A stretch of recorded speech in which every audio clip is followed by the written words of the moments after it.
teman-teman, jumpa lagi ya dengan saya tetap di channel Yulili. Kali ini kita mau berbincang-bincang santai dengan dua PMI Hong Kong yang memiliki keluh kesah yang sangat luar biasa. Ternyata perjuangan dengan Mbak di depan saya. Ini gajinya berapa, Mbak? 7.000. 7.000 dolar Hong Kong. Sudah mengabdi sama majikan berapa lama? 6 tahun. 6 tahun. Di Hong Kong udah berapa tahun? 6 tahun ini. Oh, berarti pertama kali masuk ke Hong Kong itu 6 tahun. Iya, dapat itu. Jenengan berapa tahun, Mbak?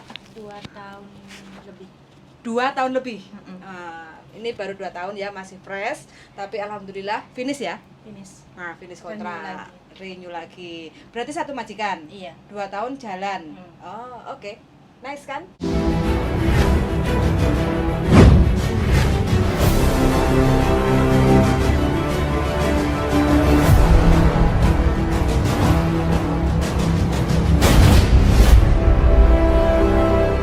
Bagaimana menurut Anda Hong Kong? Dibilang sadu itu cuma tak seindah foto profil. Cuma waktu gajian sadu? Iya. Kalau libur? Iya, tuh sadunya di situ. Kalau jenengan, Mbak, bagaimana? Hong Kong itu perjuangan di mana kita mencari kayu tapi kita membutuhkan tiket Cathay Airlines. Kok mencari kayu gitu ya maksudnya? Tolong diperjelas, ini Hong Kong loh, bukan Iya. ini bukan Donomulyo loh. Rumahku di atas gunung. Dari MTR aku harus naik Siupa dulu. Dari Siupa kita harus jalan ke arah gunung Hang Sang di atas Saikung sana sekitar 40 menit baru ada rumahku. Terus masaknya itu harus pakai tungku, pakai kayu. Kita ada kompor listrik, kita ada kompor gas, tapi untuk tamu yang sangat banyak, untuk supnya kita menggunakan kayu bakar. Soalnya kita pakai kuali yang sangat besar. Wah, This is real Hong Kong. sampai mengalami hal yang kayak gitu Ya. di Hong Kong, majikan Hong Kong. Majikan Hong Kong dengan 2 mobil, rumah yang sangat besar. Pertama datang dengan 3 anak yang usia 1,5 tahun, 3,5 tahun, dan 5,5. Pertama datang. Sampai waktu mengambil job ini tahu kalau jobnya seperti itu. Aku nggak tahu kalau beneran di situ. Yang aku tahu ada di situ ada yeye, ada mama, ada nenek kakek, ada ibu ayah dengan anak 3. Itu aja yang aku tahu. Terus aku dijemput majikanku. Kok jalan aku dinaikin taksi, tapi taksi itu nggak bisa sampai di rumah, di jalan raya kayak di pos satpam. Terus kita dari turun taksi itu masih jalan sekitar 20 menit. Bener-bener kita yang real masuk hutan, yang nggak ada rumah, bahkan kita nggak akan melihat tiang listrik. Bener, hutan beneran. Iya bener. Itu arah Ho-Chung. Ho-Chung itu yang bisa ke mana ya? Pokoknya arah Ho-Chung, Ho-Chung atas lah. Di situ bener-bener hutan. Terus di situ kayak ada 1 gerbang 3 rumah.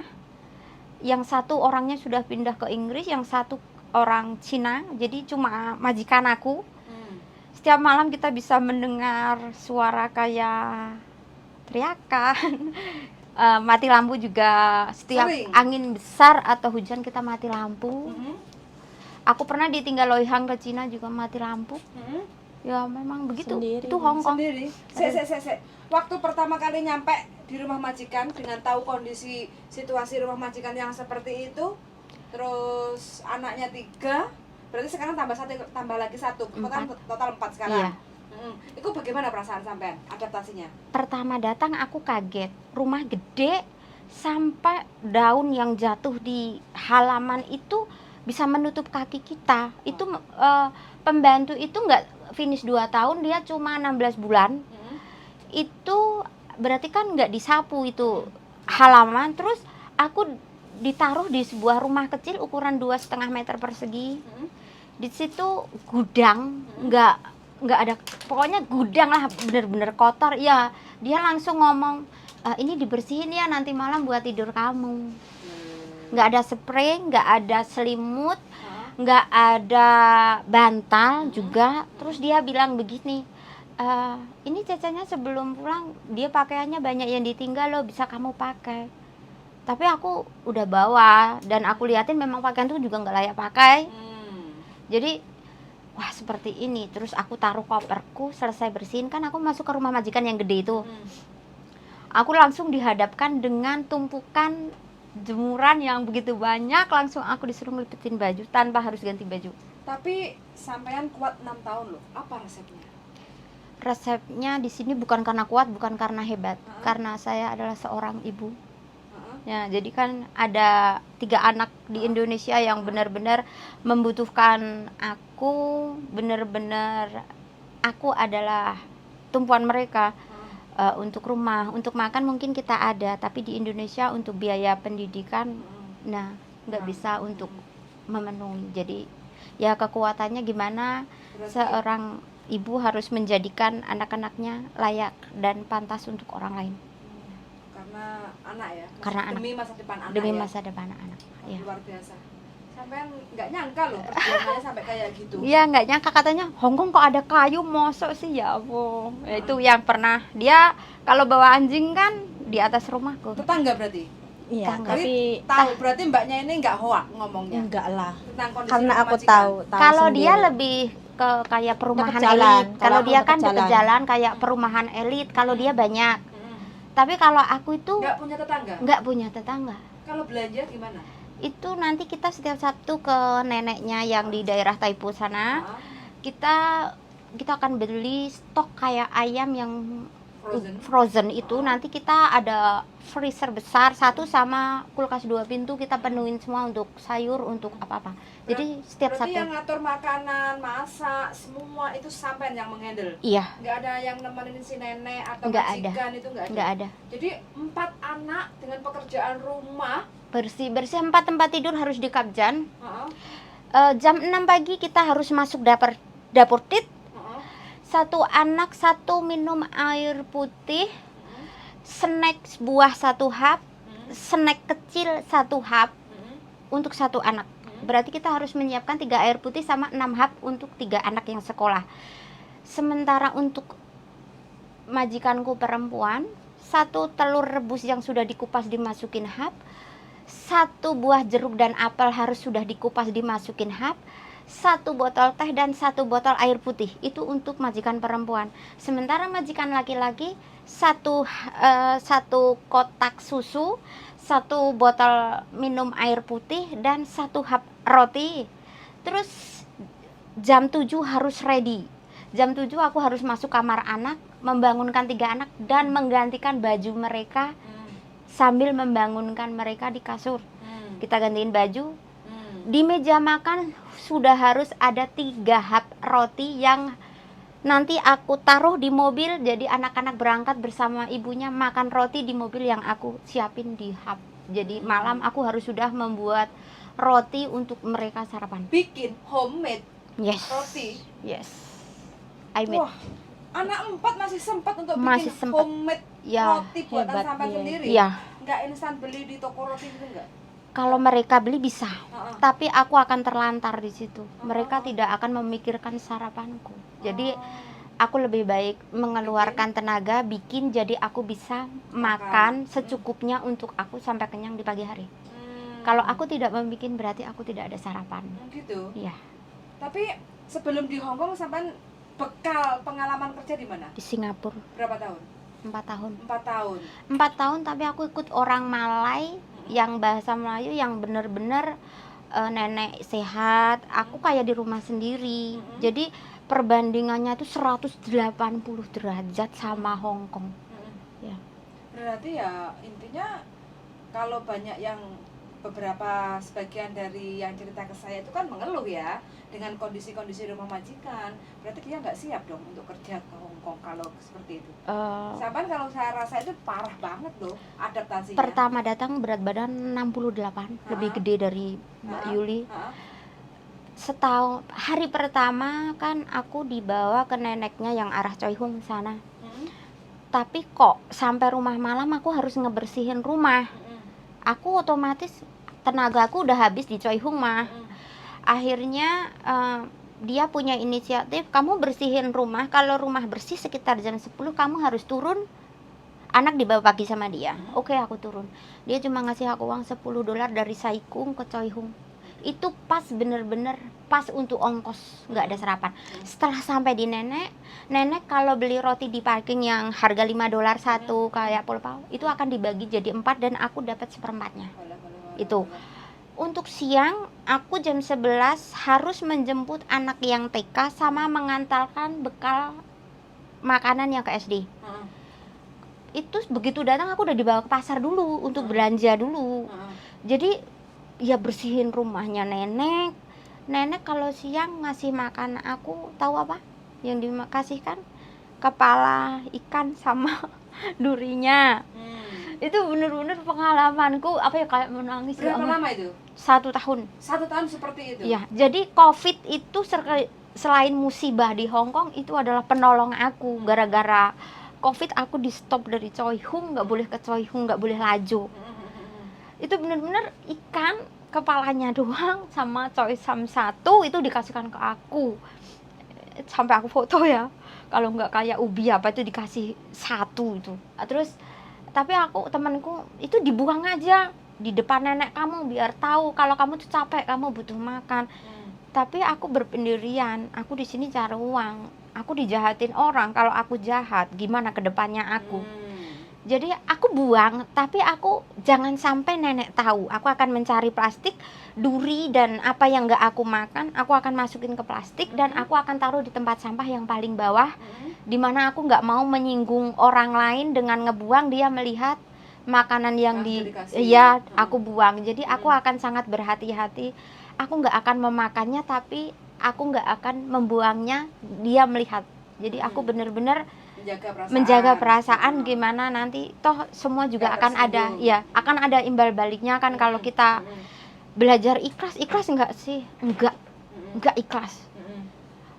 Kita udah capek kerja, kurang istirahat. Apa gimana dengan keluarga? Enggak ada yang ngabarin kayak keluarga. Kita enggak ada yang nanya, aduh kamu makan apa? Gimana kerjaan kamu hari ini? Sama sekali 2 tahun lebih aku nggak pernah mendengarkan kata itu loh. Tapi kok selepas sampai masa sampai kan bertahan karena untuk cari duit untuk kehidupan anak lah kayak gitu kan. Tapi selepas finish kontrak 2 tahun sampai kan ada choice, ada pilihan untuk ganti majikan, cari yang lebih tidak sengsara dari yang sebelumnya kayak gitu. Habis potongan itu kan dulu gaji cuma 4.400 berapa ya? 6 bulan aku di manage waktu kan sama dia, jam 10 harus sampai Choi Hung, kerjaan harus selesai jam segini harus segini, kamu jam segini tuh udah harus menemani nenek ke pasar. Di situ aku bantah, saya mau keluar, saya katakan di situ kan. Kenapa? Saya bisa melakukan pekerjaan apa saja, tapi saya tidak bisa untuk di manage waktu sama kamu. Apakah kamu tahu perjalanan dari rumah kamu ke bawah 40 menit harus jalan kaki? Dan bis itu bukan milik saya. Aku harus nunggu bis yang benar-benar dari kota Saigung. Kalau aku dapat tempat duduk ya aku ada bis, tapi kalau tidak ada ya berarti aku nunggu next. Nah, terus aku bilang terserah kamu mau pakai aku atau enggak. Kamu boleh pekerjakan aku, bahkan kamu boleh nggak kasih makan atau nggak kasih tidur aku. Tapi aku mau kerja yang tertera di kontrak aku. Bisa nggak di situ?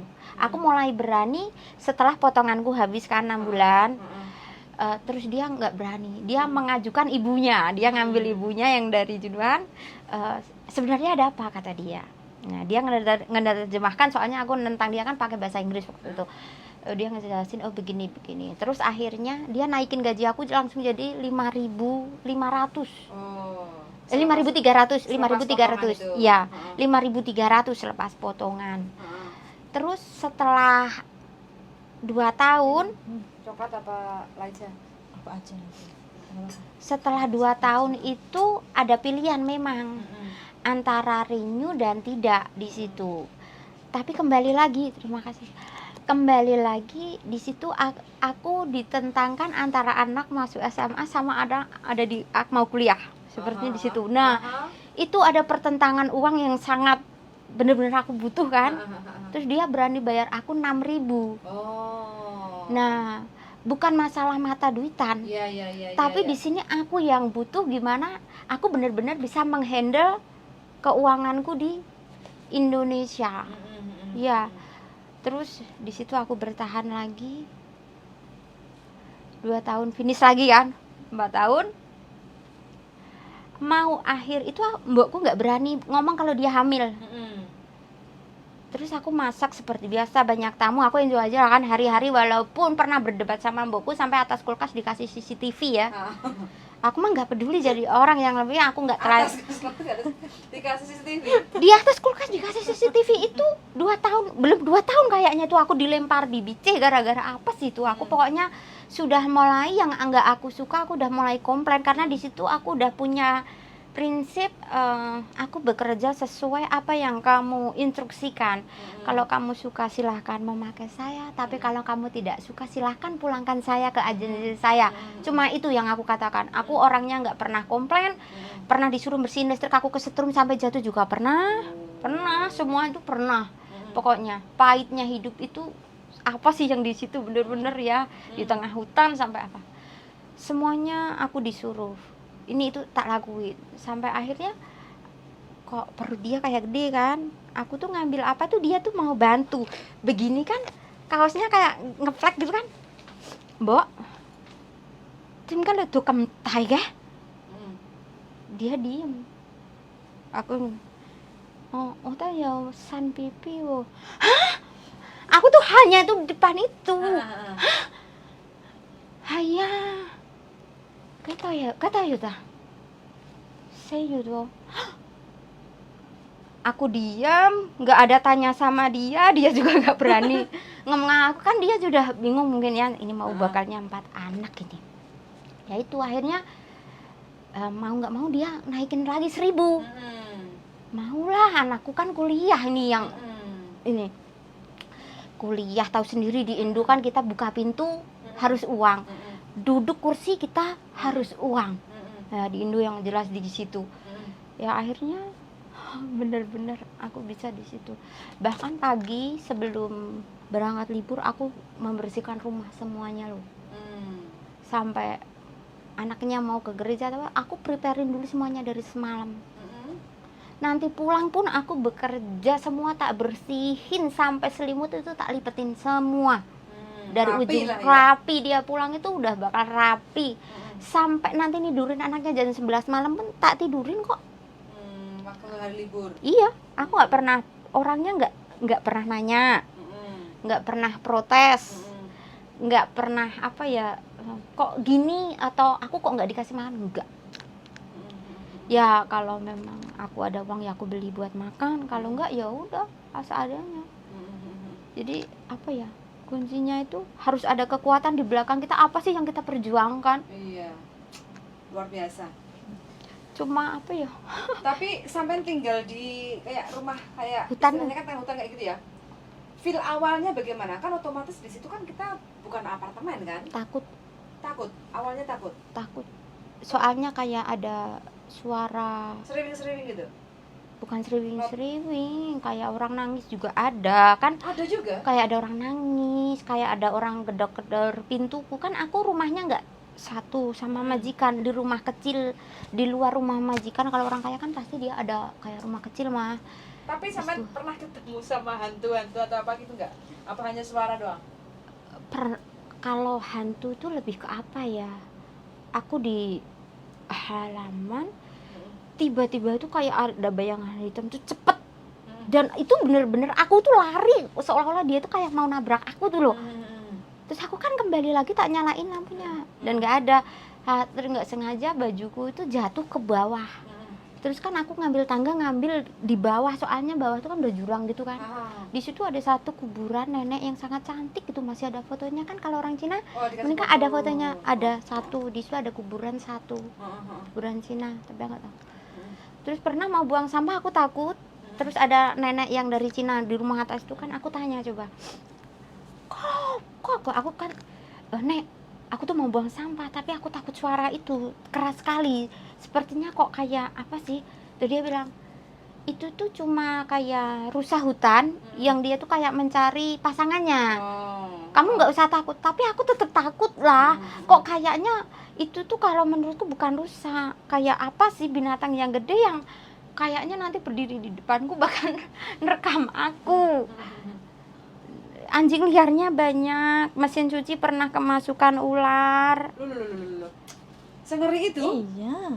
Kan hutan. Cing. Mesin cuci kan di Coba luar deh rumah. kepengesan Hangsan ayo. Aku takut. Ayolah Hangsan lah, nanti kita tunggu ya. Ayo. Kalau mati lampu, Aku waktu jalan-jalan ke mana gitu enek babi, saanake 5. Iya. Iku aku wis Kalau siang mah itu nggak benar. ada. Kalau siang ada, pagi aku berangkat pagi-pagi libur banget ada. Itu ada. Baris 8 pun ada babi gede. Ada. Sering Memang. aku bawa anjing itu. Masa? Memang ada. Monyet-monyet gitu. Banyak kita binatang buas kayak landa. Yang paling mengerikan itu di sana anjing hutan. Iya. Anjing hutan Gede itu banget, kayak kambing. bulunya tuh sampai kayak gondrong gitulah istilahnya. Itu tuh kayak apa ya? Tapi gigit gak itu? gigit pertama Kayak aku tiger digigit gitu loh, sampai bulunya itu. tasku hancur. Sama aku kan pakai rok panjang waktu dulu aku di Jaman kan. Iya. Itu hancur rokku dimakan anjing. Aku berdiri diam, aku teriak, aku pakai bahasa sekuatku, Cece, ada anjing. Itu nggak ada orang datang di sini, tuh orang emle ya, nggak mau peduli apa Masa? kamu mau apa, nggak ada. Tapi ada orang nggak? Ada, aku cuma Tapi diliatin, nggak rokku ditolong. nggak ditolong. Tapi yang aku takutan bahwa aku bisa mati sama anjing nih di sini. Kan anjingnya itu benar-benar kotor, rusak ya, kayak Iya. penyakitan lah. Namanya Anjing juga itu bukan liar hanya kan? satu dua loh, bergerombol. Iya, liar itu. Anjing liar. Itu Hmm, bener-bener anjing liar, bergerombol anjing itu. Terus? Itu ya aku kalau inisiatif, kalau anjing itu banyak, aku akan berdiri seperti patung di tengah jalan walaupun itu siang hari.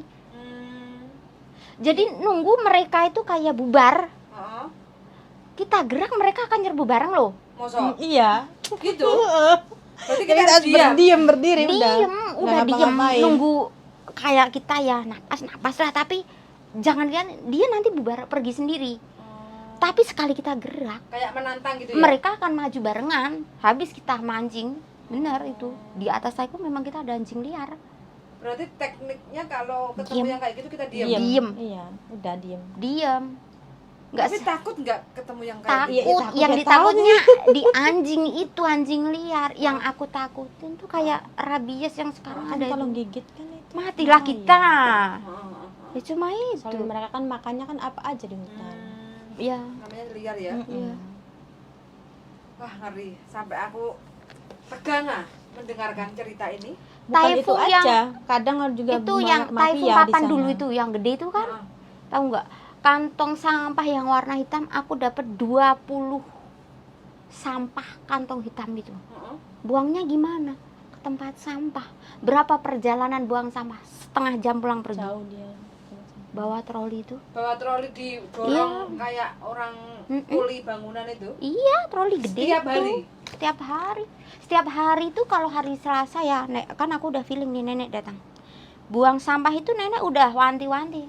Pulang bawa kayu ya. Jadi troliku aku isi kayu pulangnya. Aku tuh paling sedih itu ya. Kalau kutekan itu bukan kayak gaya sok-sokan, bukan. Aku tuh sebenarnya kayak nutup angus yang masuk ke kuku tuh kan nggak bisa. Kami nyari kayu, kasihan tau nggak aja beneran. Itu kan mama bilang kan itu harus dibersihin di apanya? Di itu loh luarnya angusnya tuh loh. Aku udah pakai sarung yang namanya angus banyak. Aku tuh yang gitu. Iya, bener, aku nggak bohong. Itu real. Aku masak pakai kayu, iya. Nyari kayu, iya. Siapa, Mbak? Siapa? Yuni pom pom.